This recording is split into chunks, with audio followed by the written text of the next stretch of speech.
Mukti could be defined in various ways. The general definition which I give for Mukti is the liberation of senses.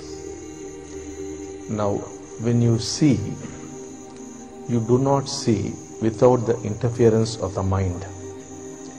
If you can see without the mind interfering, that is Mukti. If you can hear without the mind interfering, that is Mukti. The same applies to smell, touch, and even thought. Thought also can be observed without your getting involved with the thought. Now what's happening is, when you are thinking, you think you are thinking.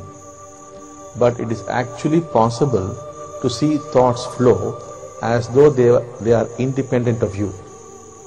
This is a physical reality. Actually you can see thoughts. Any kind of thought would be coming into you and would be going out of you, and you can watch them. So this is the state of Mukti, that is the complete liberation of the senses from the control of the mind. It's only such a being who is actually living. Wherever the mind is in control, you are not living. When the mind is not there, then you are actually living. That's why when people ask me, what is the purpose of life? My answer is, if you are living, you won't ask the question. The purpose of life is to live. What does that mean? To live the life of the senses. The senses must be independent and free of the mind. Now what's happening is, you are not at all experiencing reality. Reality to you is what is flowing through the senses. Now all the time you are interpreting whatever data is coming into you. You look at a tree and you say it's a big tree, small tree, green tree, mango tree, this, that. All the time comments are going on.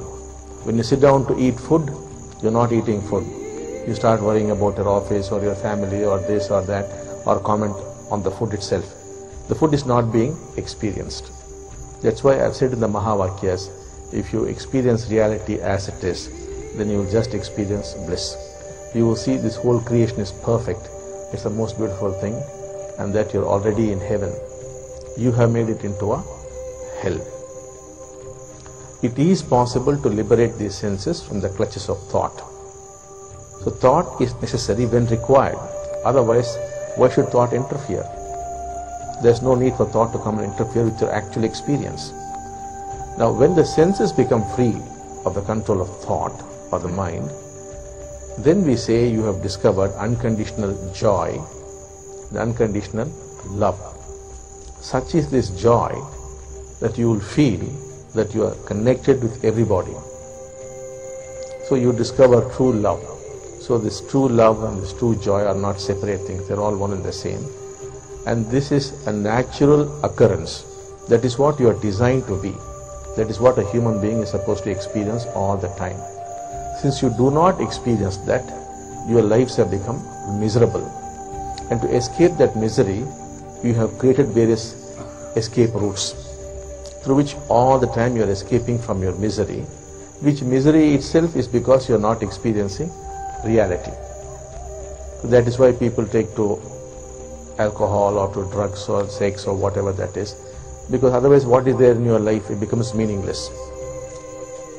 So the whole attempt of this movement is to help you experience reality as it is.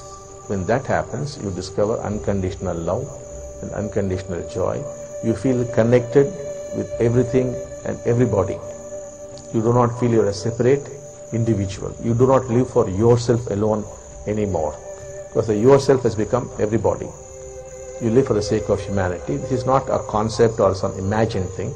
This is a day-to-day reality once you become enlightened or you become a mukta. And thousands of people have already got into this state. And even right now there are a few people sitting here who are in this state.